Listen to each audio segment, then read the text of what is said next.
오늘 우리가 함께 나눌 말씀은 창세기 12장 1절부터 9절 말씀입니다. 구약성경 14페이지 창세기 12장 1절부터 9절 말씀까지 저와 여러분이 한 절씩 교독합니다.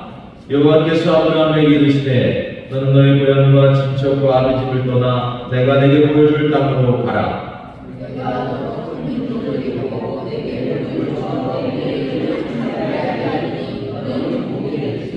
너를 축복하는 자에게는 내가 복을 내리고 너를 저주하는 자에게는 내가 저주하리니 땅의 모든 족속이 너로 말미암아 복을 얻을 것이라 하신지라.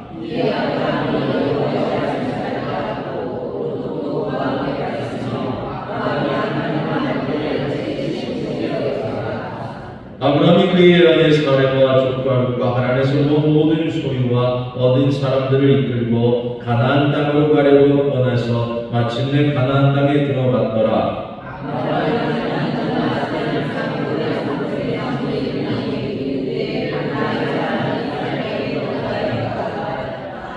여호와께서 아브라함에게 나타나 이르시되 내가 이 땅을 내 자손에게 주리라 하신지라. 자기에게 나타나신 여호와께 그가 그곳에서 제단을 쌓고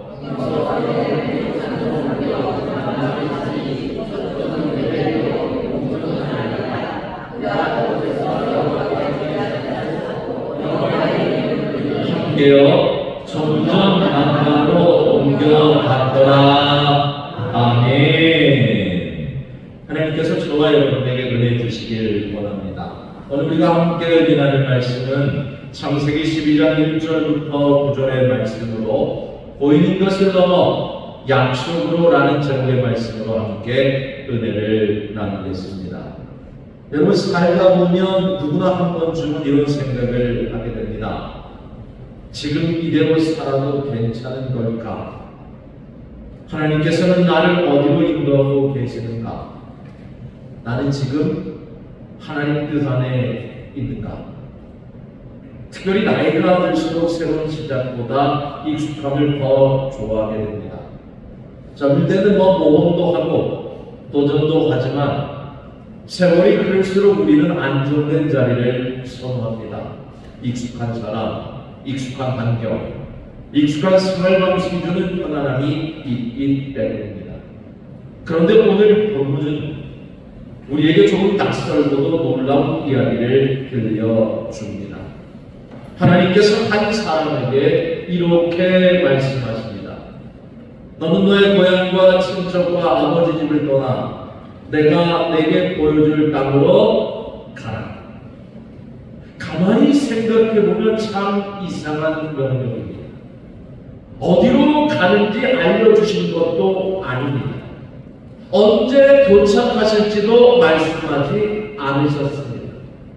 무엇이 기다리고 있는지도 설명하지 않았습니다. 오직 단 한마디, 떠나라. 오늘 우리는 그 명령을 받은 사람, 소위 우리가 알고 있는 믿음의 조상 아브라함의 이야기를 만나게 됩니다. 아브라함은 처음부터 아브라함이 아니었습니다. 원래 이름은 아브람이었습니다. 그의 아내도 사라가 아니라 사레였습니다. 그들의 고향은 갈대아 우르. 갈대아 우르는 당시 세계에서 가장 발전된 도시 가운데 하나였습니다. 고대 메소포타미아 문명의 중심지였고 경제적으로도 풍요롭고 문화적으로 뛰어난 곳이었습니다. 오늘날의 표현을 빌리자면 사람들이 살고 싶어하는 대도시와 같은 곳이었습니다. 그런데 아브라함의 아버지 데라는 어느 날 가족들을 이끌고 그 우르를 떠납니다. 큰아들 아브라함과 며느리 사레, 그리고 먼저 세상을 떠난 막내아들 하란의 아들 롯을 데리고 유프라테스 강을 따라 북쪽 하란으로 이주합니다. 왜 떠났을까? 성경은 설명하지 않습니다. 어쩌면 먼저 죽은 아들에 대한 슬픔 때문이었을 수도 있고 아니면 또 다른 이유가 있을 수도 있습니다. 상관없습니다. 그렇게 갈대아우르를 떠나 하란에 정착한 아브라함의 삶은 매우 안정되었습니다. 재산도 모았고 가축도 늘었습니다. 종들도 많아졌습니다. 비록 자녀는 없었지만 그 시대에는 양자를 들여 가문을 이어가는 일이 흔했기 때문에 그 또한 크게 부족할 것 없는 삶이었습니다.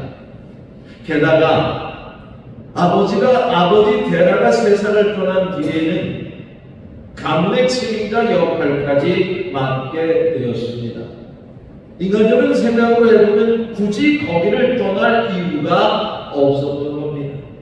지금으로 말하면 사업도 안정되고 생활도 안정되고 사람들과의 관계도 안정된 상태였습니다.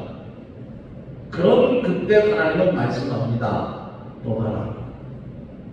여러분, 이 말씀을 들으면 오만 가지 생각이 들며 질문도 생깁니다. 왜 하나님은 아브라함에게 떠나라고 하셨습니까? 솔직히 하나님에서 하나님을 잘 믿으면 안 되는 겁니까? 왜 굳이 낯선 곳으로 가야만 했던 겁니까? 사실 우리는 아브라함을 너무 위대한 믿음의 사람으로만 생각해서 이 장면이 당연하게 여길 때가 있습니다.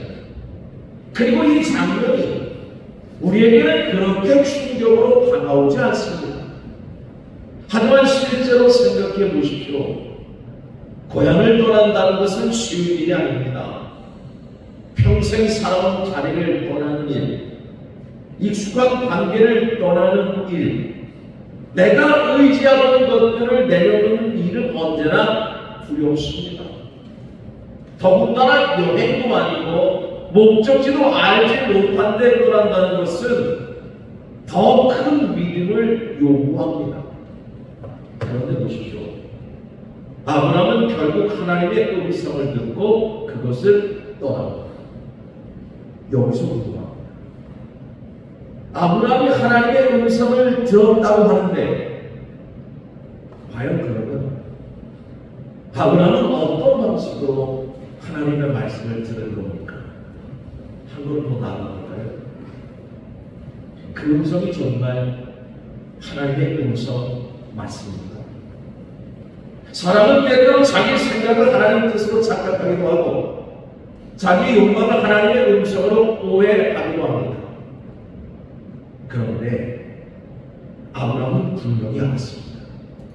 그 부르심이 사람의 생각이 아니라 하나님의 부르심이었다는 사실을 말입니다.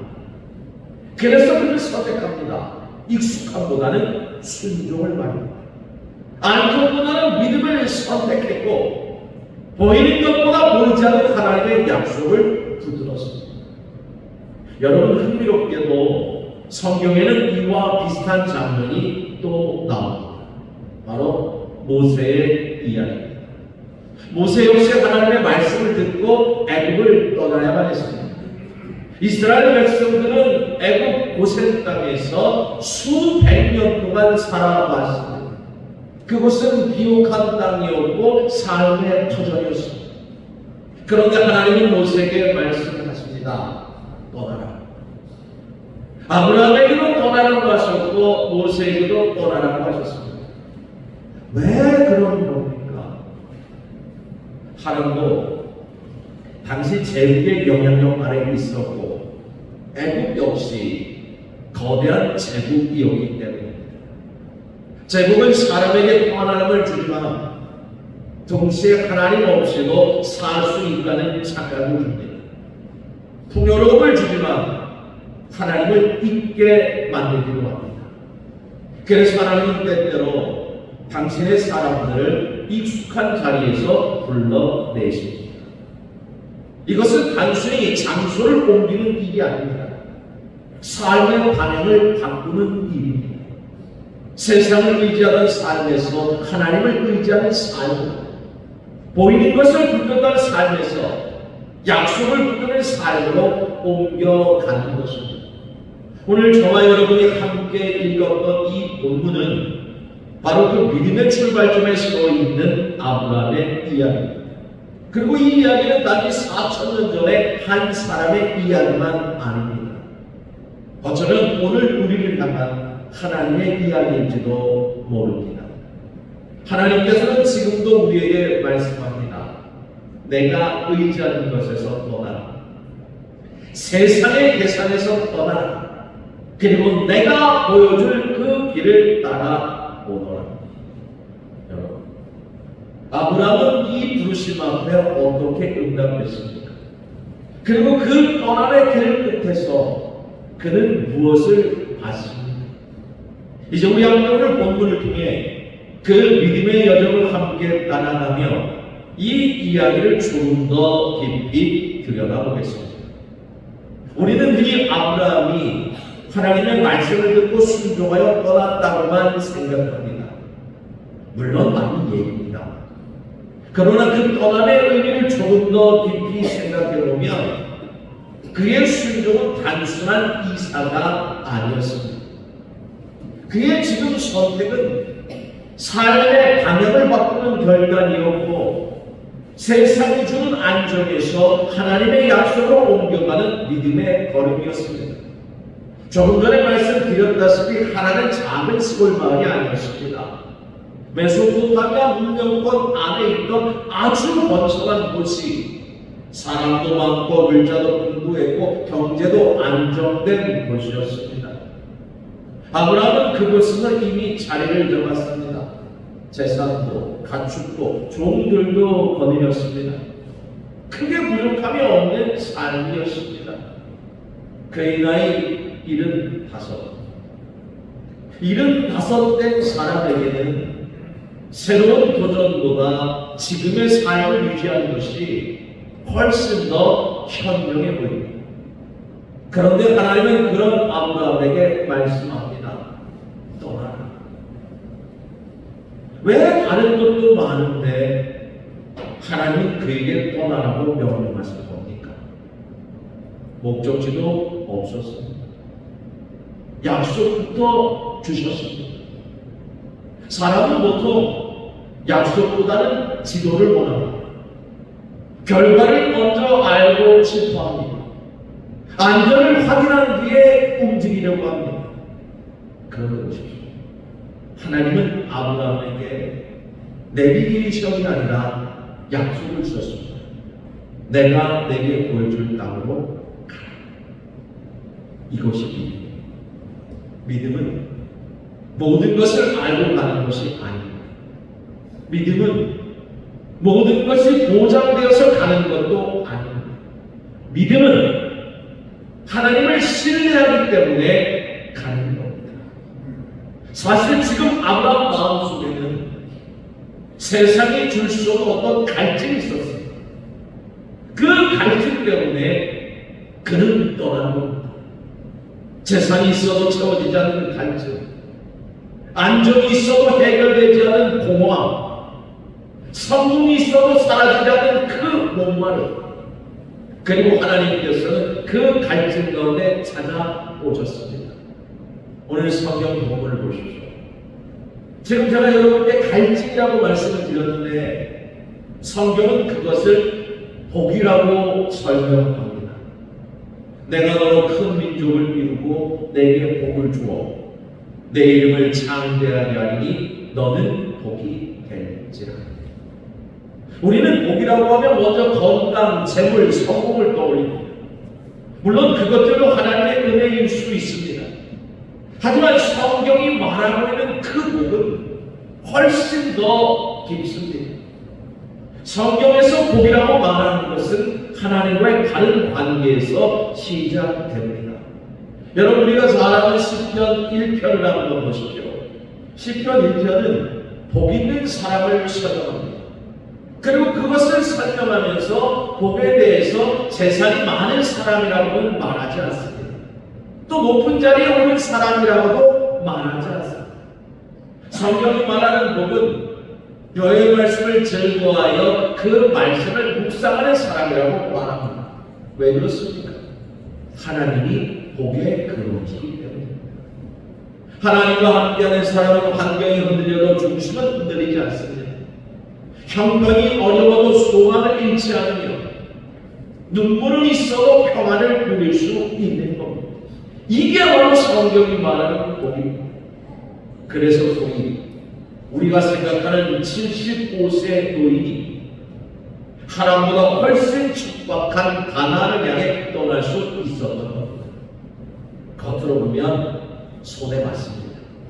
세상 기준으로 보면 불리한 선택입니다. 그러나 그는 하나님이 계신 곳이 가장 좋은 곳이라는 사실을 믿었기 때문에 과감하게 떠났던 겁니다. 여러분, 오늘의 이야기는 결코 옛날 이야기만 아닙니다. 오늘 우리도 비슷한 세상에서 살고 있습니다. 세상은 끊임없이 말합니다. 더 많아야 행복하다. 더 높이 가야 성공이라고.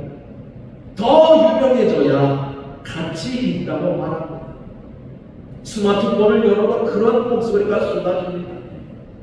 누군가는 더 좋은 집에 살고, 누군가는 더 좋은 차를 타고, 누군가는 더 화려한 삶을 살아가는 것처럼 보입니다. 그러다 보면 우리도 모르게 비교하게 됩니다. 그리고 그 비교는 감사보다 불안을 낳게 되고, 불안이 결국 평안을 빼앗아갑니다.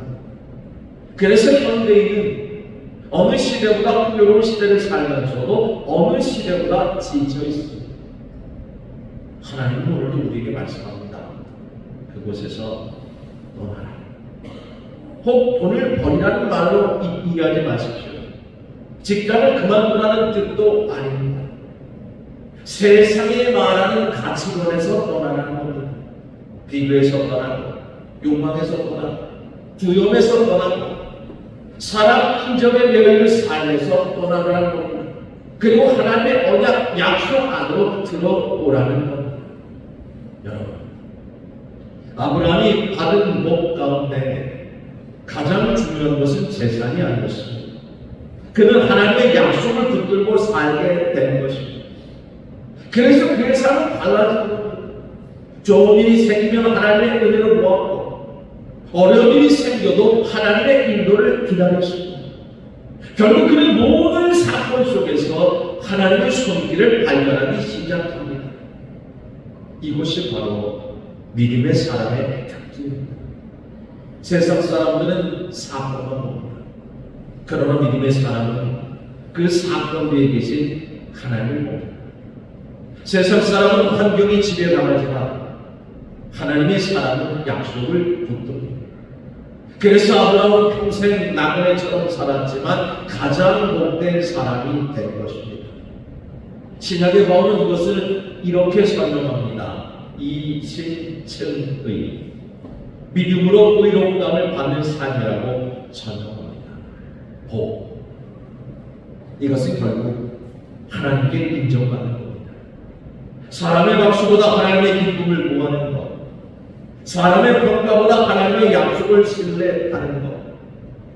사람들은 끊임없이 평가합니다.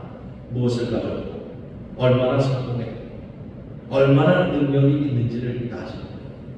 그러나 하나님은 우리를 평가의 대상으로 보지 않으십니다.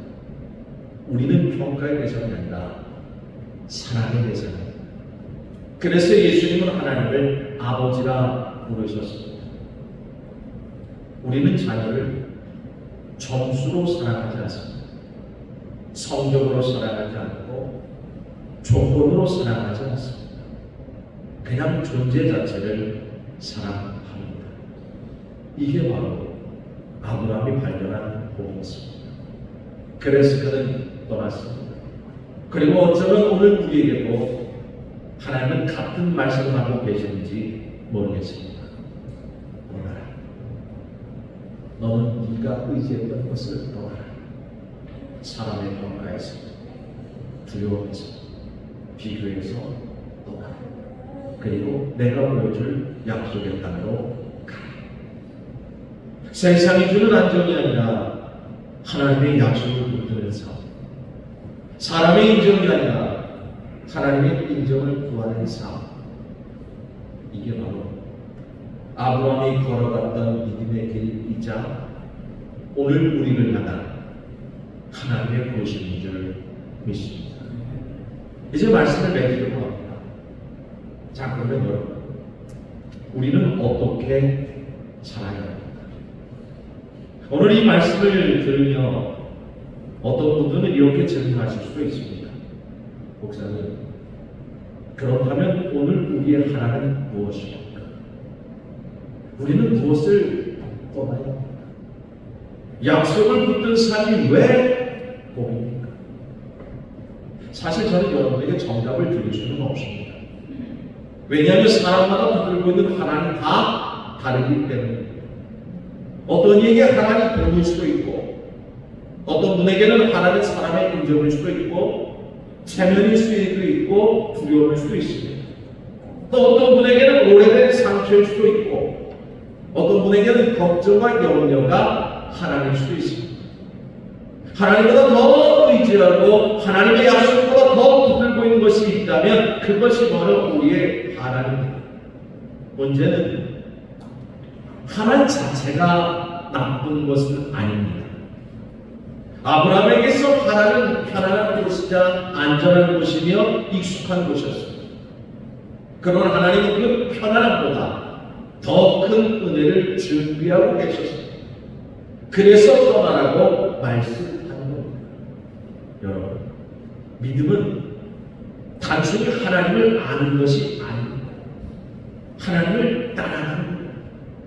믿음은 교회를 오래 다니는 것이 아니라 하나님 부르심에 순종하는 겁니다.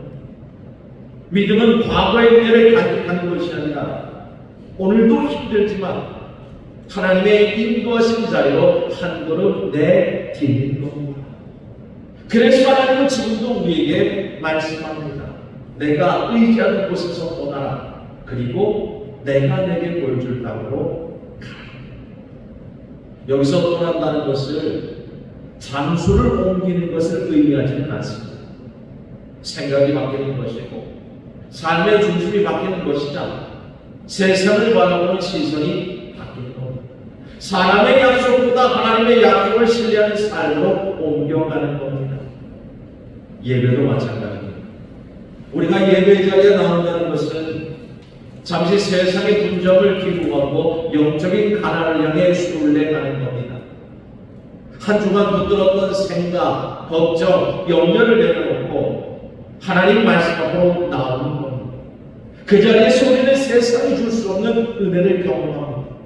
어떨 때는 위로를 받고, 어떨 때는 눈물을 흘리고, 어떨 때는 새로운 용기를 얻고 다시 갈 힘을 얻습니다. 성경은 그것을 만나라고 표현하고, 홍해가 갈라지는 경험이라고 표현하고, 광야의 만나와 매출이라고 표현합니다. 하나님에서는 결코 경험할 수 없는 하나님의 은혜입니다. 사랑하는 성도여, 언약을 붙드는 사람은 무너지지 않습니다. 눈물이 있어도 소망이 있으며 실패가 있어도 다시 살아날 이유가 있는 겁니다. 하나님께서 아브라함을 부르신 것처럼 오늘도 하나님께서는 저와 여러분을 부르고 계십니다. 약속을 떠나 믿음으로 와라. 세상의 계산을 떠나 하나님의 은혜로 오라. 바라옵기는 우리 모두가 주님을 더 깊이 신뢰했으면 좋겠습니다. 하나님의 말씀 속으로 더 깊이 들어가고 하나님의 언약을 더 붙드는 성도 되시기를 바랍니다. 그때 비로소 아브라함이 받았던 그 복, 세상이 줄 수 없는 평안, 환경이 빼앗을 수 없는 그 기쁨, 형편을 넘어서는 감사가 우리 가운데 흘러 넘치게 될 줄 믿습니다. 바로 그 부르심 앞에 믿음으로 순종하며 약속의 하나님을 삶의 중심으로 모시고 살아가는 복된 성도들 되시기를 주의 이름으로 축원합니다. 우리